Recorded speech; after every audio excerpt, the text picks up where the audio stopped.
much is that doggy in the window? The one with the waggly tail. How much is that doggy in the window? I do hope that doggy is for sale. The Welfare of Stray Dogs is a Mumbai-based animal welfare organization. Pre-1994, the municipal corporation used to kill stray dogs in the most horrible manner, and they thought that was the only way it could bring down rabies or the stray dog population. But this did not help at all, and that's why we actually started sterilizing the dogs. So we took over the killing pound and now sterilize the dog. So we have a three-pronged approach to bring down the street dog population and to bring down human rabies deaths. We sterilize the dogs and vaccinate them against rabies. We also do a lot of education in schools, especially municipal schools, to bring down dog bites and rabies. And three, we try and promote the adoption of Indian dogs. Yeah, so that is what the organization does. Till now, we have sterilized more than 49,000 street dogs and impacted the lives of around 130,000 through various programs like adoption. We do a lot of on-site first aid on the streets. We do sterilization, of course, and we also have a lot of dogs that come in for OPD, meaning a lot of people get the dogs, as outpatients. And of course, we don't charge anybody any money for anything we do. I have two dogs. One is Zebun Nisa and the other one is Anarkali. Keeping strays is helping them, giving them a home. I mean, they give you love in any case, any dog gives you, but these get a home to live in, they are taken care of, which pedigrees anyway get, because people go and get them, buy them. Well, the strays no one wants. Till recently they didn't want. Nowadays they are being more aware of the fact that they are good pets. I think every true dog lover needs to adopt and not buy, because it's wonderful to give a dog a home who would otherwise be either on the road or in a kennel, and dogs are happiest, I think, in homes. I don't think there's a difference between stray dogs and pedigreed dogs, because there are exceptions in every type of dog. You could have pedigreed dogs who usually are not aggressive, and there could be exceptions in any pedigree, and you could have them in stray dogs as well. The thing about training and behavior is that finally the way you bring up a dog is the way it's going to behave. I'm a dog trainer in France. That's my job. So I adopted Asha from here. She's a stray. She's about 7 years old. We don't know exactly. And she has only one eye and a big hole in the nose, but she's very friendly and very nice. Now in France, I was working with pedigree dogs and pet dogs, and here I work with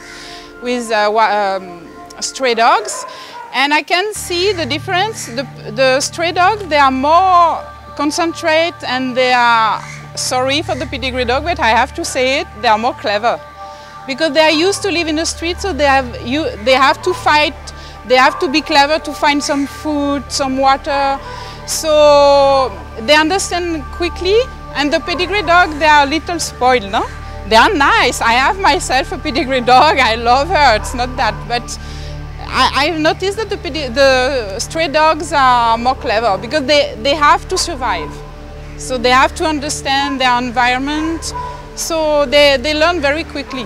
As earlier street dogs used to be killed, people thought that killing them is going to remove them. But this does not happen, because you must realize that dogs are territorial. The more dogs you remove, other dogs come in from various areas and multiply and come back to the same level. Slowly people realize that sterilization is working and will work. We've not only helped the animals or the dogs, but also human beings. Rabies deaths have gone down drastically by about 90%. When they used to kill dogs, about 40 to 50 people used to die of rabies. And last 3 years, the municipal records show that only one person has died. We have a lot of options that are available for volunteers over here to do, and we are very flexible, in terms of timings or the kind of things we want to do. So there are things like walking the dogs at the kennel, there is bathing the dogs, there is first aid that happens on the streets for these dogs. There is also fundraising in forms of volunteering for sale. It all depends on what your schedule is like. So if I have say 3 hours to put in 1 week and another 7 hours to put in another week, so that's all right. It would be great to you know, the kennels that you saw today. It would be great that we could expand, but BMC permissions are lacking. It would be good to have another space where we could say start a cat sterilization program, yeah, or much more space for hospitalization, yeah. So there are challenges, but we need to just work with what we have and go forward and see how then we can tackle it in the long run. Well, we are always in need of money, because sterilization of dogs, keeping them for a week, feeding them, treating them, all this costs a lot of money. So we are always short of funds. But apart from that, it's not only money. We need people to give us flour to make rotis for the dogs, because we feed them, or rice, or biscuits, or milk, you know. And so people give us these. They give us sacks of flour, or they give us 1 month's milk that we need, or biscuits and things like that. Or we need, you can't give us money, you can give us medicines that we need for the dogs.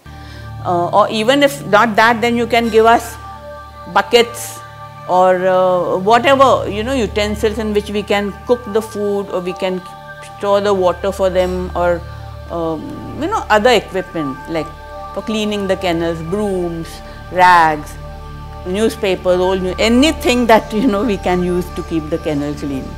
How much is that doggy in the window? I do hope that doggy is for sale.